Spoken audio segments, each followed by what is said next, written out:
हमारे बच्चे कभी नामदार नहीं बन पाएंगे कि हमारे बच्चे मजदूर बनने के लिए ही पैदा हुए हैं। क्या हमारे बच्चों को उनकी शिक्षा के हक से केवल इसलिए महरूम रखा जाता है कि सस्ती लेबर मिल सके? उन पिछड़े जातियों के मुसलमान बच्चों को दे पाए जो कहीं कुंजड़े रह गए, जो कहीं कसाई रह गए, जो कहीं पर जो है जो पिंजाड़े रह गए, कहीं पर अंग्रेज रह गए। अधिकांश ऐसे इंस्टीट्यूशन जिनको ये फायदे मिलते हैं मुसलमानों की भलाई के बेहतरी के नाम पे, उन पे ढक्कन वालों का कंट्रोल।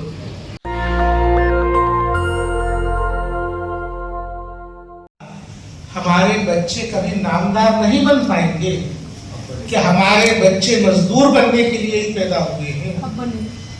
क्या हमारे बच्चों को उनकी शिक्षा के हक से केवल इसलिए महरूम रखा जाता है कि सस्ती लेबर मिल सके? ये सवाल आप लोगों के बीच में है जिसका जवाब आयोग आपसे आज चाहता है।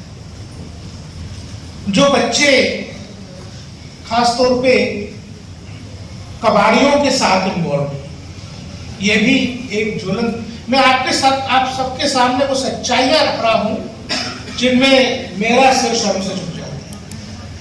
मैं बहुत अच्छी बातें करने के लिए खड़ा नहीं हुआ, मैं बुरी और कड़वी बातें आप लोगों के बीच में कहने के लिए खड़ा हुआ हूं, लेकिन ये सब सवाल है जिनके जवाब चाहिए। हो सकता है मेरी बातें कुछ लोगों को बुरी लगे, लेकिन ये मेरे मन की पीड़ा है, मेरी वेदना है, मेरा कष्ट है। मैं आप लोगों के बीच में नहीं रखूंगा तो किसके बीच में? जो बच्चे स्क्रैप में कबाड़ियों के साथ इन्वॉल्व, हमने एक स्टडी कंडक्ट करवाई, एक वीडियो रिपोर्ट बनवाई। आप मोबाइल की किसी भी कंपनी का नाम लीजिए, एप्पल का, सैमसंग का, नोकिया का, जो भी आप ज्यादा अच्छे से बता सकते हैं, आप इस पर काम कर रहे हैं। आप किसी भी कंप्यूटर का नाम लीजिए, आप कोई सा भी, लेनोवो हो, एचपी हो, एससी हो, कोई भी, हर इलेक्ट्रॉनिक डिवाइस भारत में कबाड़ियों के पास छोड़ा जाता है और उसमें सस्ते श्रम के रूप में किसको लगाया जाता है?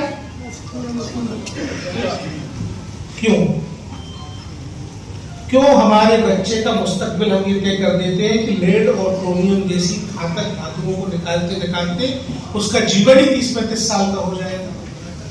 वो तपेदिक में, वो सांस की बीमारियों में, फेफड़ों की बीमारियों में परेशान होंगे। हम क्यों ऐसा करें? क्या ये जो बड़ी बड़ी कंपनीज हैं यूरोप में जब ये काम करती हैं, तभी अपने मोबाइल, अपने लैपटॉप, अपने इलेक्ट्रॉनिक डिवाइसेस को डिसमेंटल करने का पूरा मैकेनिज्म है बना, लेकिन भारत में उन्हें सड़क पर छोड़ दिया जाता है। और किसकी कीमत पे हम ये सब एंजॉय कर रहे हैं? देश के सबसे गरीब बच्चों की जान की कीमत पे हम ये सब एंजॉय कर रहे हैं। क्यों ऐसा होता है? अच्छा एक बात बताइए, हम में से सभी लोग 4 व्हीलर 2 व्हीलर चलाते हैं। कोई गाड़ी जब बेची जाती है तब हम गाड़ी खरीदने के पहले क्या पूछते हैं? सबसे पहले हमारी प्रायोरिटी भारत में कोई 4 व्हीलर और कोई 2 व्हीलर खरीदने के पहले क्या हो रही है आजकल?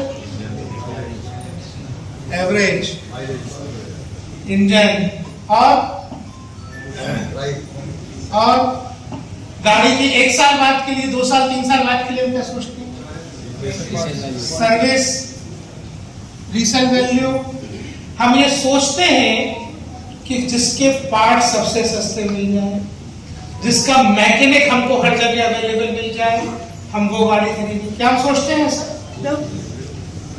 विदेशों में जब कोई गाड़ी बेची जाती है तो उस गाड़ी बनाने वाले की जिम्मेदारी होती है कि उसकी सर्विसिंग की पूरी चेन को एस्टेब्लिश करें। जिस गांव में, जिस शहर में, जिस जिले में वो गाड़ियां बेची जा रही है, वहां पे उसका सर्विस स्टेशन होना चाहिए। अच्छा एक बात बताइए, अगर ये कंपनी सर्विस स्टेशन एस्टेब्लिश करेगी तो एक इज्जतदार जॉब, इज्जतदार नौकरी सर्विस स्टेशन पे कौन करेगा? आज की तारीख में सर्विस स्टेशन पे नौकरी करने वाले लोग कौन? उस्मानदा मुसलमान है, हमारे युवा हैं जो 20 साल, 18 साल, 19 साल, 21 साल, 22 साल के हैं। क्या कोई बजाज का या हीरो होंडा का या यामा का सर्विस स्टेशन किसी 10 साल के बच्चे को लगा सकता है? वो तो एक एडल्ट को लगाएगा, एक आदमी को रोजगार देगा। फिर जो मैकेनिक 8 साल के, 7 साल के, 9 साल के बच्चे को लगाता है, वो एक एजेंट का रोजगार खाता है कि नहीं खाता? अगर एक बालिग उस काम को करेगा तो उसकी तनख्वाह 15,000, 10,000, 8,000 होगी। एक बच्चा उस काम को करेगा तो उसकी तनख्वाह 2,000, 1,500 और 1,000। और कबाड़ियों का मेरा खुद का फर्स्ट हैंड अनुभव है। जब बच्चा 100 रुपए का सामान इकट्ठा करके उस कबाड़ी को बेचता है तो कबाड़ी 50 रुपए नगद देता है और 50 रुपए में उसको फ्लूट देता है, थिनर देता है, जिसको सूंघ कर वो बच्चा नशा करता है। उस फ्लूट की कीमत बाजार में 20 रुपए होती है, उसको 50 रुपए देता है। ये इस हद तक शोषण इस देश में हम बच्चों के साथ, क्या हम ये तय नहीं कर सकते कि हम अपने बच्चों को मैकेनिकों की दुकान से हटाकर स्कूलों में भेजेंगे? जब हम हटा देंगे तब तो निश्चित रूप से ये तय होगा ना कि वहां पे बालिग को रोजगार मिले। अगर बच्चा मैकेनिक बनना चाहता है तो उस पेशे में कोई बुराई नहीं, लेकिन कम से कम अपनी 8वीं तक की 10वीं तक की पढ़ाई तो पूरी कर ले। उसके बाद उसे मैकेनिक बनना है, मैकेनिक बने, कबाड़ी बनना है, कबाड़ी बने। लेकिन अगर वो टीचर बनना चाहता है तो आगे तक की पढ़ाई करें। कम से कम ये तो हम तय कर सकते हैं। भारत का संविधान जो बच्चों को अधिकार देता है वो उन तक पहुंच जाए, क्या उसका रास्ता हम बना सकते हैं? ये सवाल है, इस पर आज आपको कुछ जवाब चाहिए।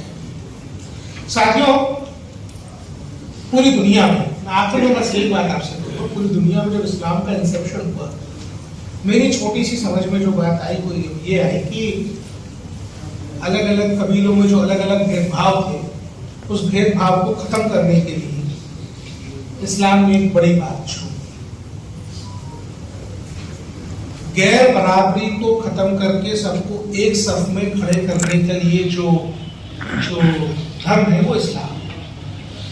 लेकिन क्या भारत में हम ये हक उन पिछड़े जातियों के मुसलमान बच्चों को दे पाए जो कहीं कुंजड़े रह गए, जो कहीं कसाई रह गए, जो कहीं पर जो है जो पिंजाड़े रह गए, कहीं पर अंग्रेज रह गए? क्या हम में से बहुत से लोग हज करके आए होंगे? जावेद भाई आप करे आए? अच्छा हाजी साहब बताइए, आप लोग गए वहां, आप देख के आए, यूएई में देख के आए, आप सऊदी गए, आप बताइएगा, आप तो कुंजड़े, कसाई, रंगरेज, पिंजाड़े, ऐसे अलग अलग मुसलमान देखिए, सब एक मुसलमान चीजों का कोई तरीका नहीं है। और इस पर मैं आपसे और मंच कह रहा हूँ, 2 मिनट में कुछ हम बात करें। तो जब पूरी दुनिया में इस तरीके की व्यवस्था में बच्चों का शोषण नहीं होता, तब भारत में शोषण को बंद करने की आवाज हम कब उठाएंगे? हम कब इस बात को बात करेंगे कि एक ही साथ में खड़े होने का मतलब ये है कि इसमें से कोई भी बच्चा तुम्हारे बच्चे से आगे निकल सकता है। तो हम उन बच्चों को इस तरह हम आगे बढ़ सकते हैं। हम भी जब देश भर के मदरसों से मैंने और जावेद भाई ने, इकबाल भाई बैठे हैं, जफर भाई बैठे हैं, लगातार बात की, लगातार काम किया, मुझे एक चौंकाने वाली बात समझ में आई।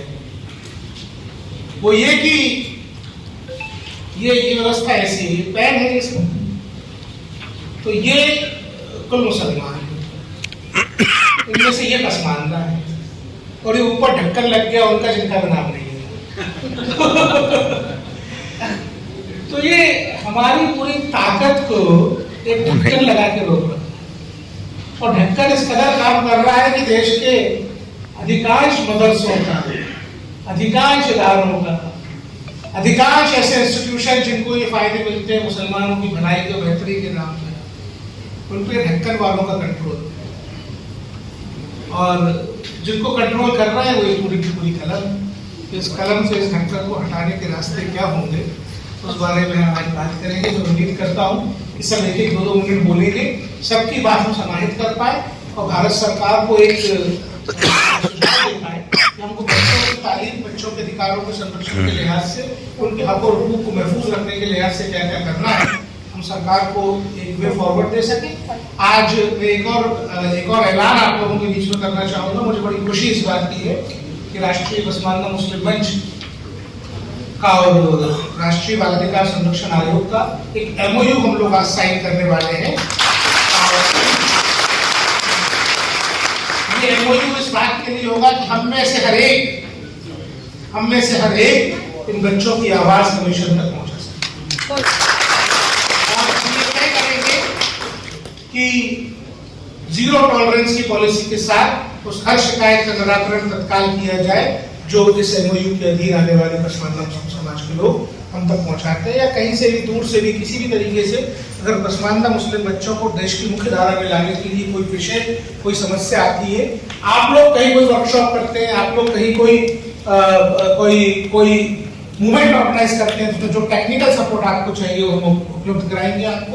आयोग में जो कार्यक्रम, आयोग की जो बेंचेस लगेंगी उसमें मुसलमान पसमानदा बच्चों की शिकायतें, मुसलमान पसमानदा बच्चों की समस्याएं आगे आ सके, ये सहयोग हमें आपसे चाहिए। आप सभी यहाँ पधारे, आपका बहुत बहुत धन्यवाद। नेशनल दस्तक की आपसे गुजारिश है कि अगर इसको बचाना चाहते हैं तो नेशनल दस्तक को सब्सक्राइब करने के लिए रेड कलर के सब्सक्राइब बटन को दबाएं, फिर बेल आइकन की घंटी दबाएं। नेशनल दस्तक को बचाने के लिए बहुत जरूरी है कि हर खबर को शेयर करें, लाइक करें, कमेंट जरूर करें।